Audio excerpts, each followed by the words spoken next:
All right, well, let's talk about the match that does follow Alvarez versus Radis.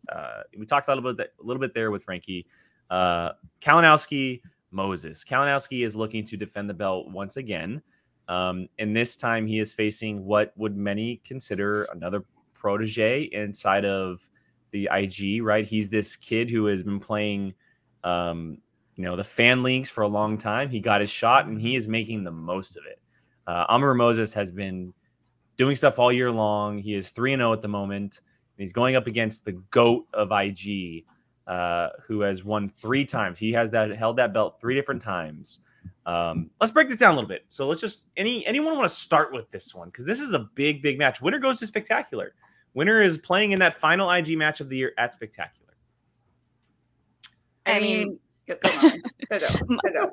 They've both been playing like amazingly this year. Mike's been having maybe his best year ever. I would say so, yeah. I agree. Season ever.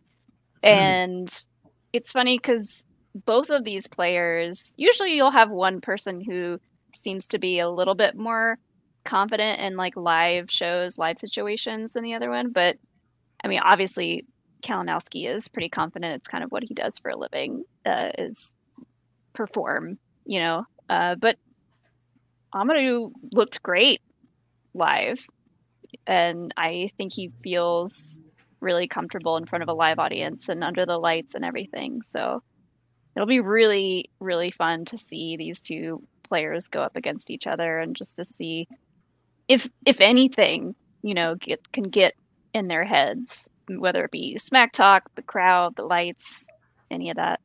I don't think it will. I think we're going to see a pretty close game. I agree. And just to note real quick in the chat, they're talking about it. The Chandru Dandapani match isn't confirmed because we don't know what's happening with that title shot that Paul allegedly gave him. We'll see if that happens. So at the moment, we're going off of what we know. The winner's going to Spectacular. I don't have enough space in my eye area to roll my eyes at the level I want to. So that's what we're going off of at the moment. The Chandru stuff has not been confirmed yet. Jill, I'll go to you next. I mean, yeah, like I agree with Molly. I think this is the best that Kalinowski is playing right now. I don't think we've seen him play better.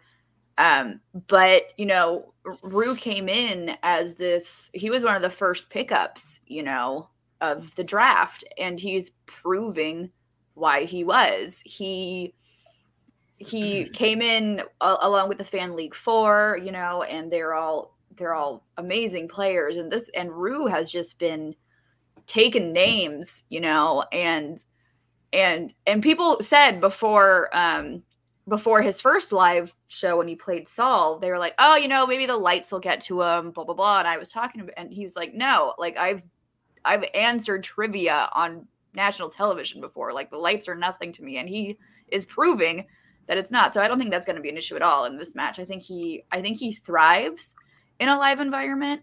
And I also think Kalinowski thrives in a live environment. So seeing those two together is going to be an absolute treat. And I can easily see this match going into overtime. They're both that good. Yeah. I'm very curious to see how the smack talk is going to be, because we know Kalinowski can definitely dish it out and Rue can smack it right back, so it's definitely going to be a really fun one to see. Very curious to see how the outcome is going to be, because I honestly don't know. I'm excited to check it out. And I thought the match had already aired this weekend. That's how tired I am. And I was like, I need to watch it. I need to see what happens. And it's not even until Friday. So now I have to wait even longer. But yeah, I'm excited for this one, especially because whoever wins is playing Parker at Spectacular. So that's a good point. So none of this matters. Of course. Wow. She went there, ladies and gentlemen. She went there. Of course.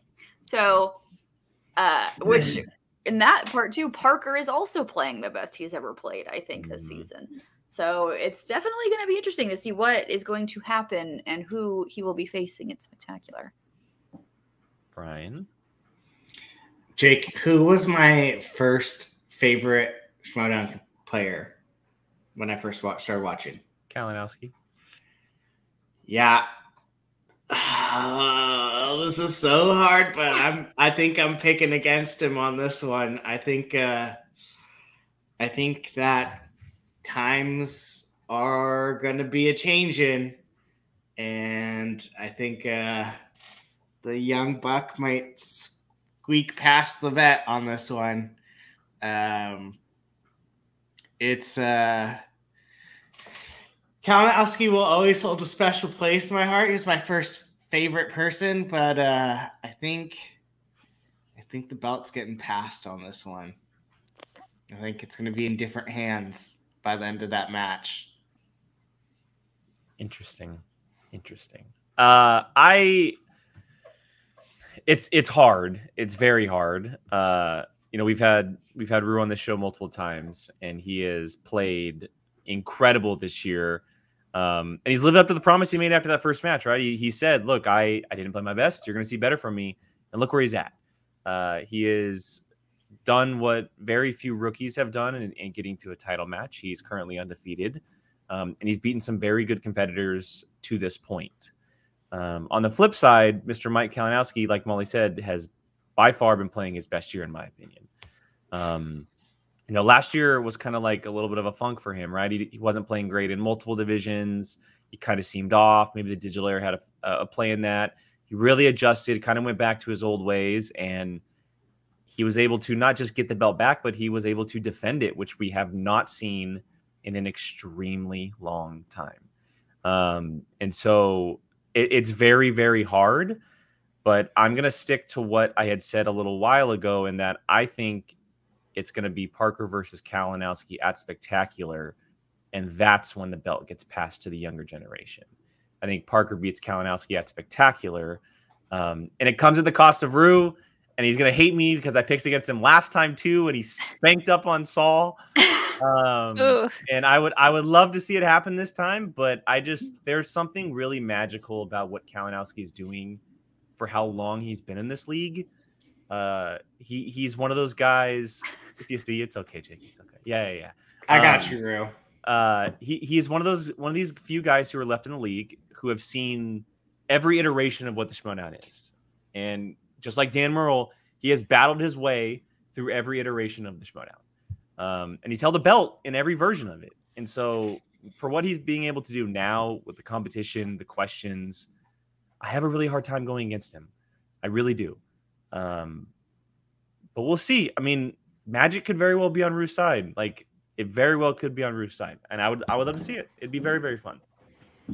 Yeah, you know what's going to be fun though is seeing Sam and Shannon.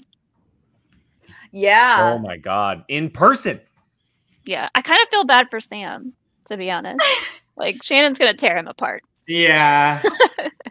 Yeah. Sam, but they should let the players speak for them for this one. Yeah. Oh yeah. Over under how many challenges? Over under 2 that day from Sam. I'll say under because he's probably going to lose his first challenge. Oh dang! It's much less likely in a live event. I feel like. I think it's less likely in a live event. But who knows? I don't know. IG and Star Wars have gotten so hard and so like meticulous that a challenge is lingering at every corner, just about.